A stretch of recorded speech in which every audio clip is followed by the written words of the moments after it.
It's time for another LA Kings fan feedback show. We'll talk about Kings logos, goaltending, player rankings, the Gretzky trade, and more on this edition of Locked On LA Kings. You are Locked On Kings, your daily podcast on the Los Angeles Kings, part of the Locked On Podcast Network, your team every day.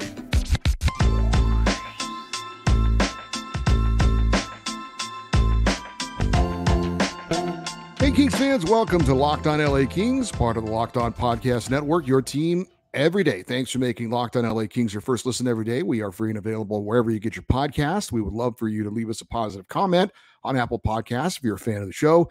And we're also on YouTube. Please like and subscribe if you're enjoying this content. I'm Eddie Garcia, your host of Locked On LA Kings. I've worked in sports media for the past 30 years, 20 plus years at the Fox Sports Radio Network. I'm also co-host of the Puck Podcast.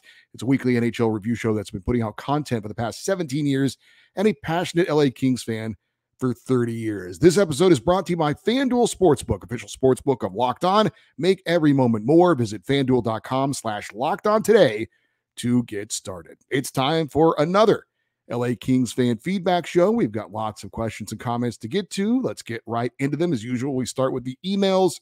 And our first email comes from Darcy Blair in Sylvain Lake, Alberta. And he says, I'm an everydayer. Awesome to hear that. Thank you very much. He says, I was listening to your top 5 show.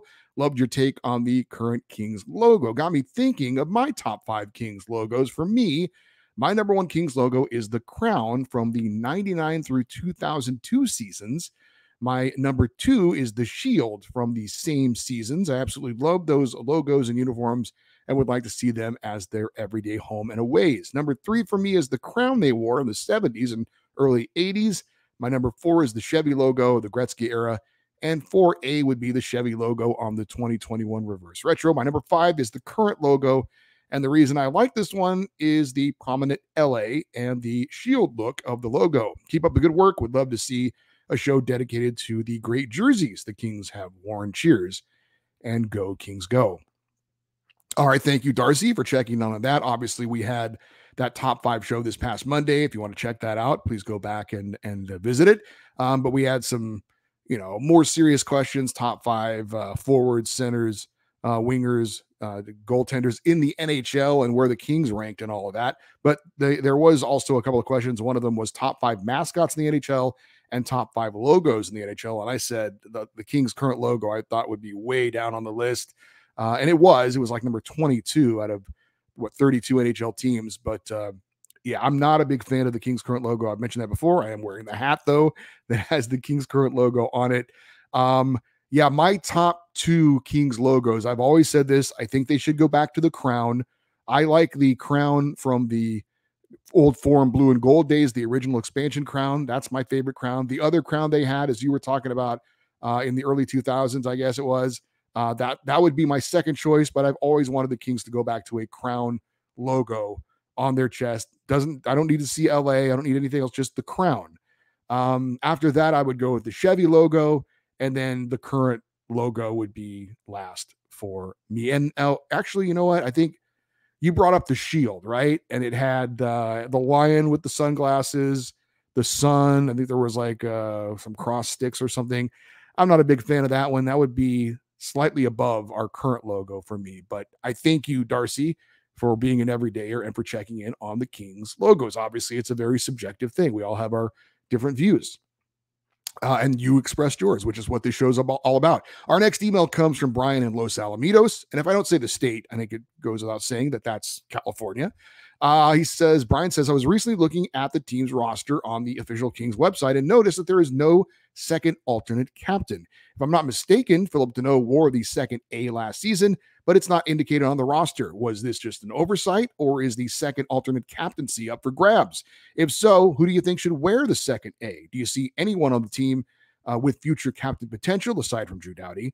And on another note, I know he is not allowed to coach an NHL team right now, but do you think Joel Quenneville would be a good fit as Kings coach if things don't work out with Todd McClellan? Or is it too soon to even mention it after the Blackhawks scandal? Thanks for all your hard work that you do for us Kings fans. Well, thank you, Brian. I appreciate that. Let's start with the second part of your question first. Joel Quenneville, I'm sure you probably know, Kings fans, was the head coach of the Chicago Blackhawks during their glory years, which coincided with the Kings' glory years, and they had some great battles in the playoffs. The Kings got the better of the Blackhawks in that Game 7 in 2014. The Blackhawks got the better of the Kings as well in previous years, but it was a good battle, and Joel Quenneville is a Hall of Fame head coach. But he does have the stink on him from that sexual assault scandal that involved a Blackhawks player. He lied to the NHL about it. He has to apply to the league to be considered for reinstatement. I don't know if he's done that yet. This past offseason was the first time his name has come up as a rumored head coach. There were rumors about him going to the New York Rangers. That did not end up happening. But I think we've seen kind of the baby steps of maybe him getting back into the league coaching, because it appears it is definitely something that he wants to do. If you recall, when that scandal broke, he was the head coach of the Florida Panthers, and he ended up being kind of forced to resign from that post. So to answer your question, if you don't know, Todd McClellan is going into the final year of his contract. I have said that I'm on record hoping they do not extend him at any point during the season unless the Kings get off to an absolutely incredible, phenomenal start. I think this season should determine whether he is extended or not. If the Kings go farther in the playoffs, then fine. If they don't, time to bring in somebody else. Would Joel Quenneville be the guy? Well, he certainly has Stanley Cup experience. He's one of the winningest all-time coaches in NHL history. That would be another kind of bold move for Rob Blake. But so far, he's shown he's not afraid to do something like that. I would put the odds at, well, I guess it also depends on who the other coach is available out there as well. But like I said, Joel Quenneville has tested the waters, it appears, this year. The NHL, though, still has to reinstate him, but he's got the Stanley Cup pedigree. He's one of the greatest coaches in NHL history as far as total wins. He's going to the Hall of Fame. It wouldn't be a terrible choice if you, as a fan, can look past basically him lying about that sexual assault scandal and saying he didn't know about it when, in fact, the evidence showed that he actually did know about it. So the other part of the question, though, I don't want to skip that part. I saw this question, and like you, I did go to the official Kings website, and you are correct.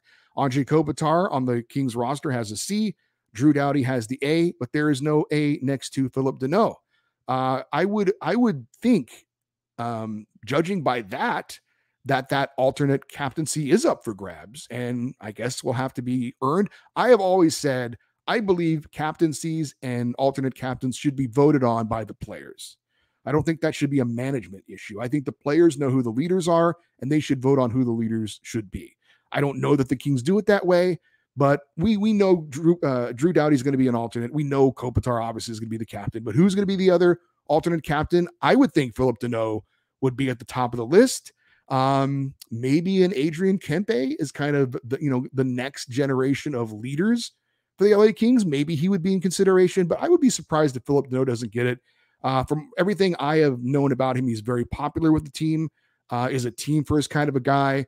So I would be surprised if he doesn't get it, but it could be one of those situations where maybe they alternate it and it kind of floats around a little bit. Maybe it goes to Danault, maybe it goes to Kempe, maybe it goes to somebody else, like, I don't know, maybe a Matt Roy or somebody like that. Maybe it kind of rotates a bit, but we'll have to see. But you're right. I did notice that as well after you brought it to my attention, that there is no second alternate captain currently listed on the Kings roster. This comes from Scott in Simi Valley. He says, you had to bring up the Tim Stützle thing again. This was in relation to, we talked about the top 5 young players under 22, and Tim Stützle was number 2 on that list, as voted on by the Locked On hosts across the NHL. Scott continues, as long as we're there, remember this. We could have had Stützle and Zegras, but that's water under the bridge. So let's cheer on QB and our other young guys and wait. My idea is to showcase how much Kings hockey has changed since the 70s. He's talking about a future show idea as far as maybe a top 5 or something. He says, look at the waning team penalty minutes year by year, the phasing out of fighting, and the fading away of these super hard-nosed enforcers the Kings have had. And they have suited up over the years. You have to do a little homework, but my suggestion is to start on YouTube with the record-setting brawl between the Kings and Flyers, March 11th, 1979. You really need to see the old clips. And I'm not ruining any surprise for you, although on a side note, I will say that Carlin Bates' father, Frank, figures prominently into the scraps. Whether you like the old-time hockey fighting or not, every fan wants our team to do well, and such an episode would definitely shed light on the huge evolution of the game over the last half century. Those who didn't like fighting would be glad it's diminished, and those who are like to cheer on their team in all aspects of each game back then, including the rough stuff, will have fond memories of Kings tough guys from the purple and gold era. Suggested Kings combatants are Randy Holt, record setter in the contest above at Philly, Dave Hutchinson, Dan Maloney, Tiger Williams, Dave Schultz, Jay Wells, and Ken Bomber Baumgartner. Among these names are the all-time NHL penalty minutes leader, Williams, and the leader in a single period and a single game, Holt. I hope you can use this. The period of NHL news doldrums will end before we know it. Thanks, and go Kings go. Well, I appreciate, Scott, the suggestion. We may have another top 5 show coming up on Monday, but this would be much more focused on the Kings and not the NHL. And maybe a top 5 Kings tough guys category is something that people would be interested in. I think that's actually a pretty good idea. We are going to continue with more of your emails in a moment here on Locked On LA Kings, your team every day. Hey, take your swings at betting Major League Baseball at FanDuel and get 10 times your first bet back in a bonus bet. That's up to $200. That's right. Just bet $20 and you'll land $200 in a bonus bet, win or lose. That's $200 you can spend betting on everything from the money line to the over-under or who you think will hit the first home run of the game. All on an app that is super safe, secure, and easy to use. Plus, when you win, you get paid instantly. There is no better place to bet on Major League Baseball than FanDuel, America's #1 sports book. So sign up today and visit FanDuel.com/lockedon. Get up to $200 in a bonus bet. That's FanDuel.com/lockedon. FanDuel, official partner of Major League Baseball. All right, back to your emails. This comes from Amy. She is in Reno, Nevada. And she says, Kings and everyday listener to your podcast. Amy, that makes you an everydayer. She says, it is painful having to see the Vegas logos everywhere here, but I proudly have my Kings bumper sticker and Kings license plate holder on display. Good job by you of representing the Kings there in Golden Knights land. She says, I can't wait for the season to start and go Kings go. I remember the Gretzky trade, and what I remember are the rumors that he agreed to the trade because of his wife and her ties to the movie industry. I guess that wasn't entirely accurate, but that's what I was always that's what I had always thought, that he did it for Janet. I also remember being a little angry because I could no longer afford tickets as they seemed to skyrocket almost immediately. He was great for LA, great for the game in California, but it sucked because of the ticket prices. Pretty shocking and awesome day, though. I look forward to your podcast. Can't wait till it's every day again. Thank you. Well, thank you, Amy. Yeah, well, you can't blame the LA Kings for trying to make money when they had a product and a player that was in demand for people to see. Yeah, I'm sure the ticket prices did go up back there in 1988 when the great one, Wayne Gretzky, came to LA. As far as the Janet Jones Gretzky part and aspect of that, I don't think that played much of a role. If it did, it was a very, very minor role because, frankly, Janet Jones was a very, very minor actress. She was in one movie that I can think of. It was a gymnastics movie. And it's really disappointing to me that that is taking up storage in my brain. It was called American Anthem. Mitch Gaylord was also in it. He was a U.S. gold medal winning Olympic gymnastics person. God, I should not know that, but I do. But yeah, she was in some TV shows, but her acting career, I think they both knew it wasn't exactly going to be taking off. All right. I mean, look, I work in sports radio. I have no illusions of being the next Colin Cowherd or Dan Patrick or one of those guys. That's not going to happen.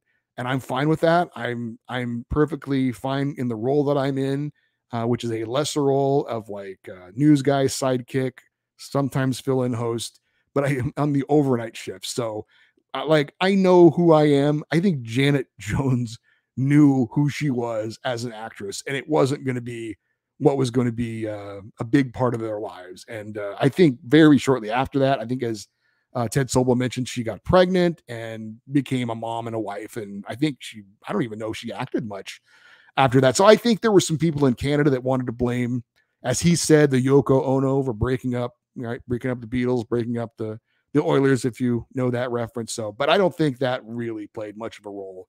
If it did, it was a very minor role in that trade. Our next email, and I think our final email, no, we got two more emails. Our next email comes from Dave Youngmark. He's in Seattle, Washington, says, I wanted to chime in on the rain broadcast on AHL TV and talk about the absolutely horrible production quality. Have you ever watched these games? It is painful at times. Usually the audio is so bad that you can hear nothing but the announcer's voice and little to no sound from the ice. Sometimes it gives you the option to switch over to the other team's broadcast, which can be a little bit better, but not much. The video is usually one camera angle with poor quality. I could literally create a better production with my iPhone. You would think that a league that is one level down from the NHL would be able to offer fans a better quality production, and that they would want to, in an effort to grow the game and the fan base. I know it's a developmental league, but I've watched a lot of minor league hockey and junior hockey that has far better production quality. Perhaps the next time you talk to Jared Shaffron, you can ask him about this and if the team has any plans to make improvements. Rant over, keep up the good work, and go Kings go. Yeah, Dave, I've never subscribed to AHL TV, but I'm pretty sure I know what it's like. The rookie tournament, which is coming up in a few weeks, last year, they had a video feed available that you could watch, and I was thrilled to have it. Now, I didn't have to pay for it, but it was basically just they had one camera at center ice, and it moved back and forth with the action, and that was about it. Every once in a while, they had like a close-up somewhere, so maybe they had two cameras. The audio quality was okay, but I'm guessing that is very similar to what you're getting with AHL TV. But if you're paying for something, I think you probably should expect a little bit more. It's $150 for every game for every team for the AHL season, $64 for all the games for one team, and there's some other various plans in there that are different as well. But it's not great. But I have worked in minor league hockey. I've been around minor league sports, and it is a pretty bare bones budget as far as what they do. It's they are not making a lot of money, and so they're pretty frugal when it comes to pretty much everything. That would include the broadcast as well. So I'm not surprised to find out that AHL TV is lacking in quality production values. Our last email comes from Jim in Lakewood. He says, the other day I was at the rink in the dressing room with a bunch of 15 and 18-year-old kids in the Ducks organization, and I was talking to one of them who lives in Alhambra.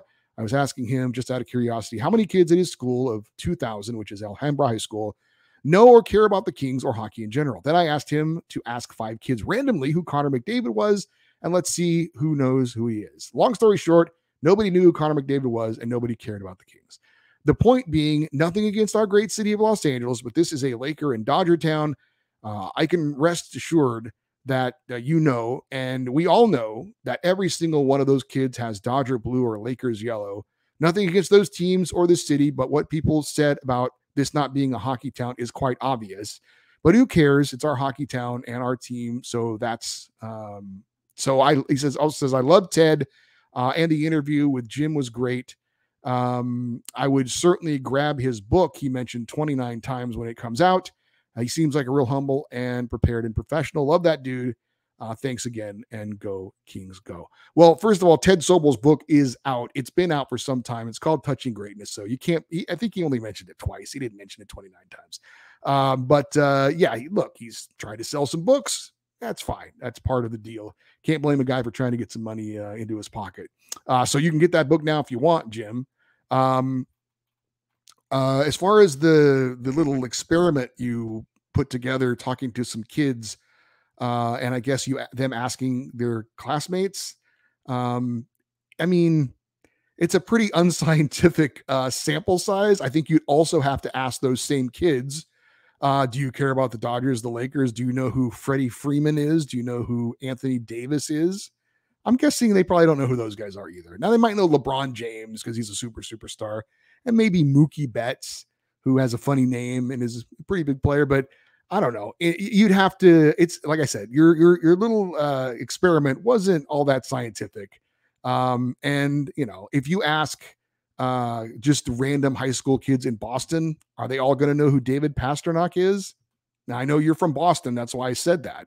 My guess is probably not. I don't think people in general public are into sports as much as we all think they are because we're gigantic sports fans. The Super Bowl gets 115 million people watching it, but there's more than half of this country that still doesn't watch the Super Bowl. So, there are more non-sports fans out there than are sports fans. So I think if you, I understand your point, and we're going back to that whole argument about what Gabe already said about obviously Winnipeg as better hockey fans, and that always rubs me the wrong way. I'm not suggesting places like Boston, Minnesota, cities in Canada that there aren't more hockey fans there, possibly that they're in LA, although LA has a greater population.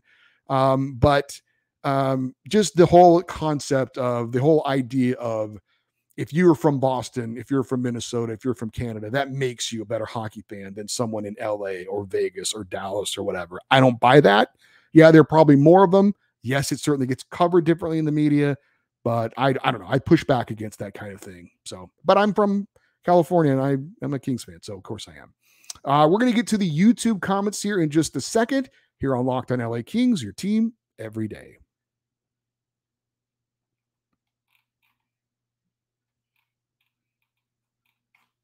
Hey, I want to remind you guys to check out Locked On NHL. It's Monday through Friday, and it covers everything going on in the National Hockey League. You had Jonathan Taves talking about he's stepping away from the game but not retiring. The great Rick Jeanneret passed away, longtime great Buffalo Sabres broadcaster. So there's always stuff going on in the NHL, and I'm sure they're talking about those subjects and more on Locked On NHL, available on YouTube and wherever you get your podcasts. Let's check in on some comments on the YouTube channel.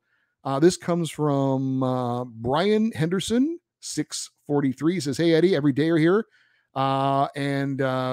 When the NHL posted the top 20 wingers on social media, I was shocked it did not include Adrian Kempe. Not that now that he's a 40 goal scorer, I think he would have a better ranking. I would like to know where you would rank Adrian Kempe. I think he and Kevin Fiala are hovering around the top 20. I think that Kempe is probably a little bit on the outside looking in at the top 20. I think he's right there. Maybe, I haven't done the research, but I would say he's probably like 22, 23, 24, maybe somewhere in there. Fiala is also right in there as well. So I don't know that either of them are necessarily top 20 wingers, but they're right there. They're in the conversation, maybe just on the outside looking in, but certainly right around, I would say definitely top 30. I think Kevin Fiala and Adrian Kempe are definitely both top 30 wingers in the NHL. Our next comment from the YouTube episodes comes from Jeremiah Cleet, 9140. He says, "Hey, Eddie, every dayer. And I'm actually worried about Quentin Byfield because I want to see him to be a part of the Kings' future. I hope they'll believe in him after this season, because do you think if QB and or Artie get injured, do you think we might see the last of them on this team? Hope they can prove themselves. Go Kings, go." Both Quentin Byfield and Arthur Kaliyev are restricted free agents after this season. I believe both of their rookie deals are up. It definitely is for Quentin. I'm pretty sure it is for Kaliyev as well. They're both making just under $900,000. I would be very shocked if Quentin Byfield has a huge year and they weren't able to afford him. Same goes for Arthur Kaliyev. If Kaliyev has a really big year and finally kind of turns into like a Gabe Velarde type from a year ago, he's still not going to get a huge contract. They'll still be able to afford him. But I think Kings management definitely thinks Quentin Byfield is still a season or two away from really starting to show some of the promise for why he was drafted number 2 overall in the 2020 NHL draft. So I don't think they're ready to give up on him just yet. This on the Tim Stützle draft over actually not drafting Tim Stützle, but Tim Quentin Byfield. This comes from Frank Pareda, 1106. He says Zegras could have been a King as well. I saw both Turcotte and Zegras play a few times and kept wondering, who is this guy? Was noticeably a far better player than Turcotte. He was drafted 4 or 5 spots after Turcotte, I believe. Can you imagine having 2 of the top 5 with Clark on the way? Can only dream, I guess. Yeah, I mean, every team can kind of look back on those redrafting of the drafts, and I see that those things are featured every now and then. I see them on the internet. I see them on social media. Yeah, if they redrafted the 2020 draft, Tim Stützle would be the first player taken by the New York Rangers. It wouldn't have been Alexis Lafreniere. So, like I said, every team can go back and say in hindsight, oh, should have took this guy, should have took that guy. I honestly, at the time, did not have any issue with the Kings taking Quinton Byfield, and I didn't have any issue with them taking Alex Turcotte. Now, it hasn't worked out so far, may not work out, but to be fair, you do have to judge those draft picks when they happen. I'm not saying that there's no criticism to be had after the fact, but like I said, I didn't think either of those picks were reaches. I didn't think either of those picks were unjustified. And I think a lot of teams, if they would have had those same picks, would have taken those same players as well. But you're right. We could look back on it and be like, oh my God, if we had Tim Stützle and Trevor Zegras, where would the Kings be at this point? It's definitely a good question.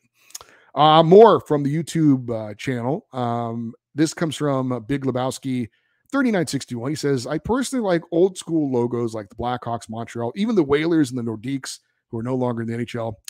Question I have regarding the Winnipeg trade. Would the Jets have taken Byfield instead of Velarde? If so, would you have kept Gabe instead? Also, as far as the goalies go, do you see the Kings potentially looking to acquire someone like UC Saros in the near future if the current goaltending experiment fails? Let's start with the second one first. Obviously, you've got Cam Talbot, you've got Phoenix Copley, but they're both on one-year deals. So the Kings will be looking to either re-sign or sign a new goaltender after this season. There are 2 big unrestricted free agents coming up after this year in the goaltending position. Connor Hellebuyck of the Winnipeg Jets, Ilya Samsonov of the Toronto Maple Leafs. Hellebuyck makes just north of $6 million a year. Samsonov about $3.5 million per season if they wanted to go after one of those big time goalies. Although Hellebuyck is one of Vezina, Samsonov hasn't, but he's done a decent job in Toronto. So those are your options going forward. So I don't know if either of those guys would be in the plans. I don't know what other teams are going to be looking to upgrade in net as well, but those are the 2 big names as far as unrestricted free agents that the Kings could sign after this season. As far as would the Winnipeg Jets have taken Quinton Byfield over Gabe Velarde? I mean, obviously, I don't know definitively one way or another. My guess would be that I think they would have taken Quinton Byfield if that were the case. I don't know that for a fact. If that were the case, would I have kept Velarde and traded Byfield? It's a tough call. It really is. I think the Kings are so invested in Byfield that they're going to see it through one way or another. So if that was an option, I'm not surprised they didn't do it. But if I had the chance to do that, I think I would have kept Velarde and traded Byfield, because the Kings are looking to win now. They're not looking to be a Stanley Cup winner in 3 or 4 years necessarily. They're in it to win it now, and I think Gabe Velarde helps the Kings now more than Quinton Byfield does. This comes from Dave Young 9484. He says, when you talk about the Kings goaltending and not really needing an expensive or proven goalie, you always mention Vegas. Just because Vegas won the cup with Hill doesn't mean the Kings can win with a crappy goalie, and not that Hill is crappy, but the Knights got hot at the right time and were better, stronger, and more of a balanced team than the Kings were. And I think the Kings are going to regret not getting a better goalie. And when the time comes, other teams are going to know that they need a goalie and are going to make the Kings overpay greatly. Well, yeah, I keep using the Golden Knights because they won a Stanley Cup, and that's what we're trying to do. And like I said, I've said this many times, I think in the NHL, there is more of a shift now towards getting a good goalie, not having to have a great goalie to win the Stanley Cup, and to put a great team around that good goalie. And we've seen examples like Adin Hill of teams being able to win the Stanley Cup. So I don't necessarily agree you have to have a Vezina caliber goalie to win a Stanley Cup. We've seen several examples of that. So I think the philosophy that the Kings have about doing that is not something that I think is bad. I think it's makes sense. And frankly, I don't think either of our goalies are crappy. I don't think Cam Talbot's crappy. I don't think Venus Copley is crappy. Are they Vezina caliber goalies? No. But are they serviceable? Are they good enough? Are they good? I think they're good. You could argue they're not great, but I think they're good enough. I really do. This one comes from Ricky Hazel, 1030. Says, really the most important trade maybe in sports history is Gretzky coming to LA. Quite literally changed the landscape of the league. Within 5 years of the trade, there were 3 hockey teams in California, 2 in Florida, and 12 years in the NHL had expanded by 9 teams, mostly into non-traditional hockey markets, and relocated 4 northern cities, Winnipeg, Quebec, Minnesota, Hartford, into southern or southwestern U.S. areas, Phoenix, Colorado, Dallas, and Carolina. Obviously, Atlanta was relocated to Winnipeg, which makes Atlanta 0-2 and Canada 2-0. I guess Quebec City should hope Atlanta gets an expansion team. That's true. But he says 11 cups, Colorado 3, Dallas 1, Carolina 1, Anaheim 1, LA 2, Tampa Bay 2, Vegas 1. The cities that, if not for Gretzky, would likely have never seen a Stanley Cup. It is hard to imagine that there is another trade out there in the history of North American sports that is bigger and more impactful than the Wayne Gretzky trade. There is no doubt about it. It was impactful for the Kings, but even more impactful to the NHL as a whole. And as was pointed out just now, the shifting landscape of the NHL was absolutely affected by the Wayne Gretzky trade. Hey, thank you to all who took the time to email or comment. This show is literally not possible without you. If you'd like to send an email at any time for anything, you can do also do it for next Friday's fan feedback show if you like. The email address is lockedoneddie@gmail.com, EDDIE. You can also post your comments, of course, on the YouTube episodes as well. For your everydayers, those of you that listen or watch Locked on LA Kings every day, or for the moment, every other day. Coming up next week, we'll obviously have a special feature on Monday, Wednesday, special guest, and then on Friday, another LA Kings fan feedback show. We'd love for you to stay connected with the show by following us on Twitter and Instagram. We are at Locked on LA Kings. I'm Eddie Garcia. Thanks for listening and watching Locked on LA Kings, part of the Locked on Podcast Network. Have a safe weekend. From what I'm told, we've got a huge storm coming through Southern California on Sunday. So stay safe out there. Hopefully the power will be on for Monday and we'll have a show for you. So we'll see you then. And as always, go Kings go.